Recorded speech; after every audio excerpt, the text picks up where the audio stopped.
formation of 9 Chinese Tupolev-2 bombers rumbles through the clouds, moving towards their target on the island of Cho-Do. Around them are 16 Lavochkin 11 fighter escorts, keeping them safe through hostile skies. They're cruising along when suddenly a burst of bullets falls from the heavens and tears through one of the bombers. Before the Chinese can even react, the attacker cuts through the formation from above. He's followed by 7 more enemies which pounce on the Chinese aviators. Tracers fill the once calm sky as the Chinese Lavochkin 11s and the American F-86 Sabres clash in a chaotic dogfight. The Sabres quickly find themselves unable to focus on the bombers as they fend off multiple enemy fighters simultaneously. But then a Tupolev-2 explodes in midair, torn to shreds from below without any warning. The same Sabre from the start cuts through the middle of the bombers, fearlessly charging through heavy fire with total disregard for his own life. The mysterious aviator comes right back for another run and fires a single short burst. It strikes dead on target and another bomber bursts into flames. This pilot is squadron leader and World War II ace, Major George Andrew Davis. The tide turns against the Lavochkin 11s. Their pilots are unable to make up for their shortcomings. The Chinese squadron is fighting for their lives when a group of MiG-15s arrives to the rescue. The MiGs pounce upon the unsuspecting Americans, their leader easily getting on the 6 o'clock of the Sabre of First Lieutenant Raymond Barton. The MiG fires multiple times, striking the American fighter on the wings and cockpit, but failing to take him down. Barton performs evasive maneuvers as he requests aid on the radio. The MiG's 23 and 37mm shells are zipping past his canopy. Charlie, on my tail! Charlie, I'm stuck, need help! Copy that. Davis heeds the call. He dives into action and quickly sees the dogfight, but can't differentiate between the two jets. Their profile is just too similar at this distance.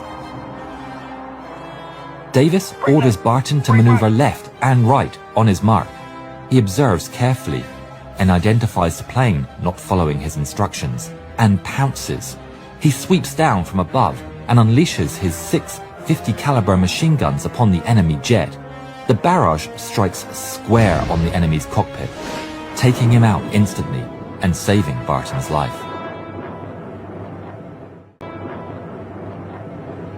At the end of the day, the squadron suffered no losses and was credited with 8 victories. Davis claimed 3 of them, bringing his tally to 5 and making him the first ever American to become an ace in 2 wars. But back at base, Davis is far from the daring and wild killer he is in the air. In fact, he's the complete opposite. He's quiet and reserved, never drinks, smokes, never brags about his accomplishments and skills, despite being a serious candidate for the best pilot of his age. This juxtaposition on top of being a World War II ace made him a legend amongst the force.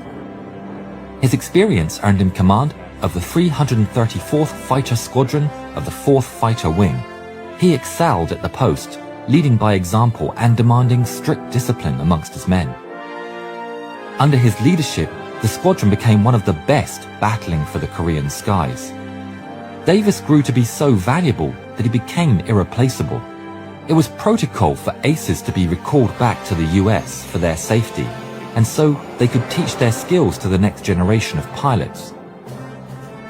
But Davis is so instrumental in his role that the Air Force can't find anyone to take his place, and so he remains fighting in Korea and seeing more action than ever. Just half a month after becoming an ace, he becomes a double ace, claiming his 10th victory on December the 13th. But that was all to change on February the 10th, 1952. Davis is flying in formation with 3 fellows from his squadron. They're providing cover for a group of F-84 Thunderjets across the infamous MiG Alley, where MiG patrols are so common and numerous that Sabres rarely venture into it with formations smaller than 12. This is Red 1, break into flights. White search. Davis is feeling confident and had dispersed his 16-man squadron into 4-man flights to cover a wider area for the bombers following behind. But just as they approach Mig Alley, disaster strikes in Davis's flight. One of his men, codenamed Red 3, reports an oxygen failure and must return to base. They are arranged in pairs of leaders and wingmen, which means that if Red 3 retreats, Red 4 must too follow. But they don't have an option, and the pair turn back to base, and the 4-man flight is reduced in half just as they take the highway to the danger zone over the Yalu River. Charging into Mig Alley with nothing but your wingman for immediate assistance would take the breath away for any other pilot. But Davis isn't any pilot and continues with his characteristic fearlessness. His wingman, First Lieutenant Littlefield, is keenly aware of the danger they're putting themselves in, but trusts his squadron leader's judgment and bravely follows without question or hesitation. It doesn't take them long before they spot a 5 MiG squadron to the north, and then 10 more northwest shortly after. Davis evaluates the contacts and realizes the 10 MiGs are headed straight towards the incoming Thunderjets. They push the throttle to full, and the pair races to intercept. They approach unseen from above, and Davis pounces upon the enemy without hesitation, Littlefield in tow. The MiGs spot them at the last moment and scatter for their lives, but one of them has a split-second hesitation and pays the price. Davis lights him up with his trademark accuracy, striking the enemy and turning it into a flying fireball.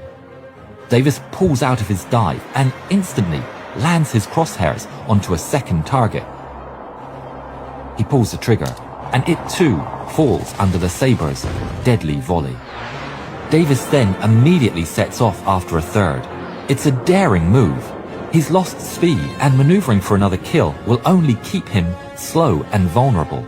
But he's so close, and is confident these Chinese won't be good enough to take advantage of it. He keeps up the chase, maneuvering sharply left and right, getting closer to a straight shot, but also he's bleeding away more and more speed. Unknown by Davis, another MiG unit is patrolling the region far above, and among its ranks is Chinese ace Zhang Jihui. They spot the 2 MiGs going down in flames below them and swiftly dive into battle, Zhang leading the charge. They accelerate towards a swarm of battling planes and tracers, the chaos making it difficult to pick out friend from foe. But in between it all, he spots a single, slow-flying jet, sporting the unmistakable yellow stripes of a Sabre. Davis is still focused on the MiG ahead when a shell strikes him from above.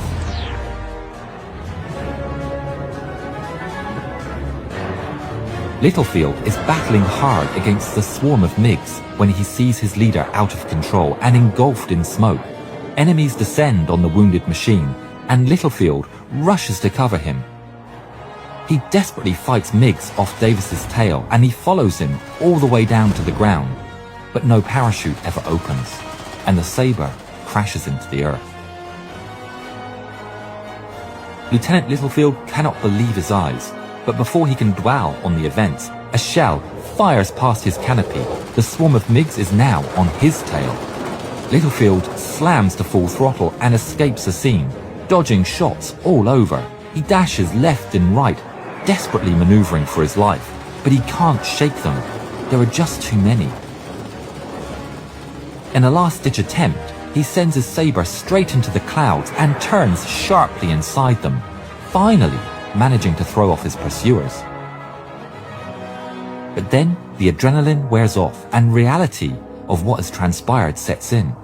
He takes his radio and reports the unthinkable. Base, this is Red 2. Red 1 is down. Davis's actions successfully dispersed the interceptors, and the bombers were able to execute their mission unopposed. But at what cost? His loss was greatly felt across the Air Force and stateside. By the end of the war, he was still ranked the 4th deadliest pilot of the conflict at 14 victories, only surpassed after his death. With his World War II service, he raked up a total of 21 confirmed victories throughout his life. George Andrew Davis would be posthumously promoted to Lieutenant Colonel, as well as awarded the Congressional Medal of Honor and a Purple Heart for his valiant actions on that fateful day, added to the already extensive list of medals he had earned in his life. They would be received by his wife and 3 children at a ceremony in Reese Air Force Base.